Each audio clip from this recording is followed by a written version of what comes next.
question is, does the Buddha live in the bell?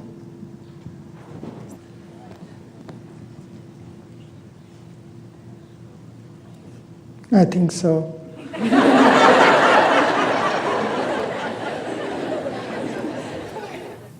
When the young practitioners asked Thầy whether the Buddha is in the bell, she thinks that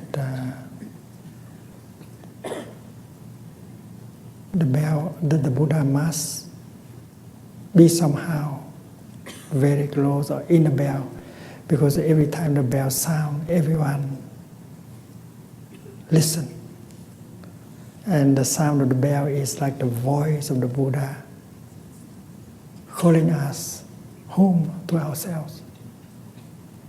And that is why she believed that the Buddha is in the bell. I think the Buddha is both in the bell and outside the bell.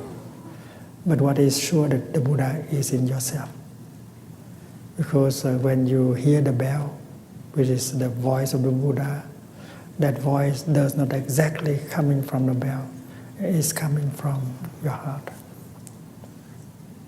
When you begin the practice, you don't see it. But if you listen to the bell and breathe for a few months, you realize that the sound of the bell does not exactly come from the outside. It's come from the inside.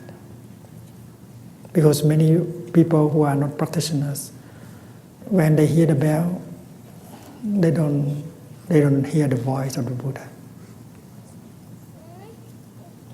But you, a practitioner, when you hear the bell, you recognize that that is the voice of the Buddha. And that voice of the Buddha doesn't exactly come from the bell. It comes from your own heart. And that is our insight after we have practiced listening to the bell for some time.